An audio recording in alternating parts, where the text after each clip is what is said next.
Depuis la création de l'Alliance des États du Sahel le 16 septembre 2023, devenue ensuite Confédération des États du Sahel, une question revient régulièrement dans les débats politiques et économiques. L'AES peut-elle créer sa propre monnaie ? Le Mali, le Burkina Faso et le Niger partagent aujourd'hui une même monnaie, le franc CFA de l'Union économique et monétaire ouest-africaine, UEMOA. Pourtant, leur sortie annoncée de la CEDEAO a relancé les discussions sur la souveraineté monétaire. Mais créer une monnaie, ce n'est pas seulement imprimer des billets. C'est une décision lourde, technique, économique, diplomatique et stratégique. Alors, projet réaliste ou levier politique ? Dans cette vidéo, on va analyser les faits, les contraintes, les avantages possibles, mais aussi les risques majeurs. Origine. L'idée d'une monnaie propre ne naît pas officiellement d'un texte fondateur de l'AES, mais elle s'inscrit dans un discours plus large sur la souveraineté. Les 3 États membres, Mali, Burkina Faso, Niger, sont actuellement membres de l'UEMOA et utilisent le franc CFA, émis par la Banque centrale des États de l'Afrique de l'Ouest, BCEAO. Le franc CFA est adossé à l'euro, garanti par le Trésor français, intégré à une union monétaire régionale de 8 pays. Or, après les tensions politiques avec la CEDEAO, certains responsables ont évoqué la possibilité d'une autonomie financière accrue sans qu'un calendrier officiel ne soit annoncé. Il est important de préciser, à ce stade, aucune monnaie AES n'a été formellement créée ni techniquement planifiée publiquement. Mais le débat existe. Souveraineté. Pourquoi la question monétaire revient-elle avec autant de force ? Parce que la monnaie est un symbole de souveraineté.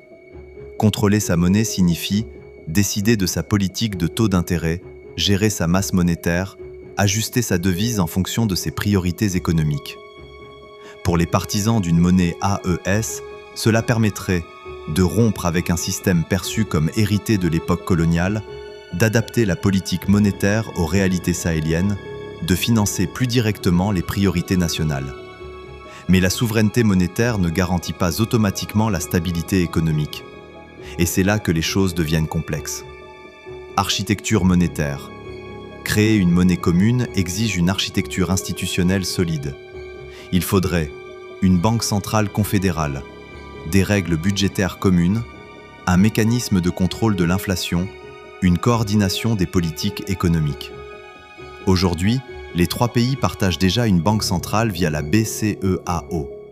Sortir de ce système impliquerait créer une nouvelle institution, reconstituer des réserves de change, définir un régime de change, fixe, flottant, adossé à une autre devise. Ce processus prend généralement plusieurs années. Même l'euro a nécessité une décennie de préparation. Stabilité financière. L'un des principaux arguments contre une sortie rapide du franc CFA concerne la stabilité. Le franc CFA bénéficie d'une inflation relativement maîtrisée, d'une convertibilité externe, d'un accès facilité aux marchés régionaux. Une nouvelle monnaie pourrait, au départ, subir une forte dépréciation, provoquer une inflation importée, générer de l'incertitude pour les investisseurs. Des analystes rappellent que les économies sahéliennes sont fortement dépendantes des importations, carburants, produits alimentaires, équipements.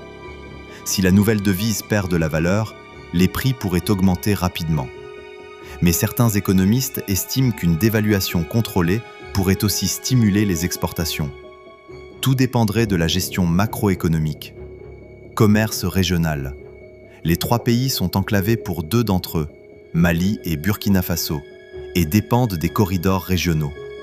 Une sortie du système CFA pourrait compliquer les paiements transfrontaliers, les transferts bancaires, les échanges avec les pays UEMOA restants.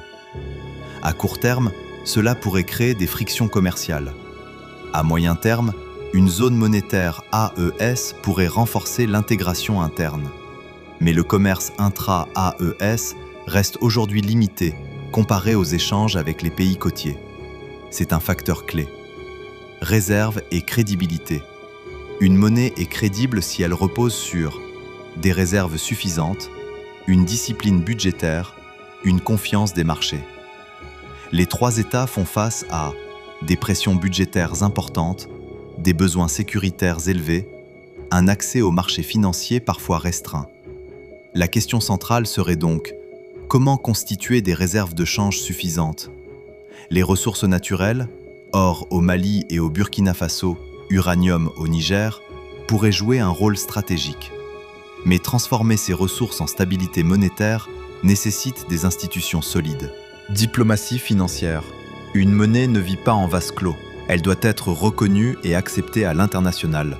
Créer une monnaie AES impliquerait négocier avec les partenaires commerciaux, rassurer les investisseurs, maintenir des relations avec les institutions financières internationales. Une rupture brutale pourrait compliquer les négociations avec le FMI, l'accès aux financements multilatéraux, les flux d'aide et d'investissement. Mais certains observateurs estiment qu'une diversification des partenaires vers la Russie, la Turquie, la Chine ou d'autres acteurs pourrait offrir des alternatives. Rien n'est automatique. Scénario possible. Plusieurs scénarios sont envisageables. Maintien dans le CFA à court terme, tout en renforçant la coopération politique au sein de l'AES, réforme interne, tentative d'influence sur les mécanismes monétaires existants, monnaie commune progressive, création d'un système parallèle avant rupture complète, sortie rapide, option plus risquée économiquement. Aucun calendrier officiel n'a été annoncé publiquement.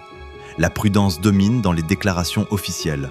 Avantage potentiel. Si elle est bien préparée, une monnaie AES pourrait renforcer la symbolique souveraine, permettre une politique monétaire adaptée, stimuler certaines industries locales, favoriser l'intégration régionale interne, créer une dynamique politique forte. Mais ces avantages ne se matérialisent que si la gouvernance économique est solide. Risques majeurs. Les risques identifiés par de nombreux économistes incluent inflation rapide, fuite de capitaux, perte de confiance bancaire, isolement financier, difficultés de financement externe. Les expériences internationales montrent que les transitions monétaires sont des périodes sensibles.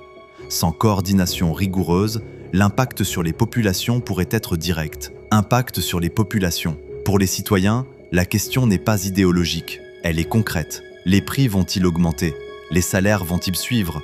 L'épargne sera-t-elle protégée? Une transition mal préparée pourrait fragiliser les ménages.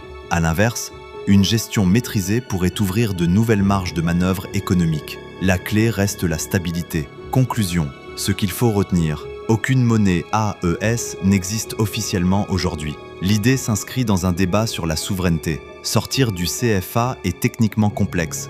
Cela exige une nouvelle banque centrale. Les réserves de change seraient un enjeu central. Les risques d'inflation sont réels. Le commerce régional pourrait être perturbé. Les partenaires internationaux jouent un rôle clé. Les avantages existent, mais dépendent de la gouvernance. Les populations seraient directement impactées. Le calendrier reste incertain. La prudence domine pour l'instant. La question n'est donc pas seulement « peut-on créer une monnaie AES ?» mais plutôt « dans quelles conditions cela serait-il viable ?» Si cette analyse vous aide à mieux comprendre les enjeux économiques du Sahel, partagez votre point de vue en commentaire et abonnez-vous pour les prochaines analyses approfondies sur l'évolution de la Confédération des États du Sahel.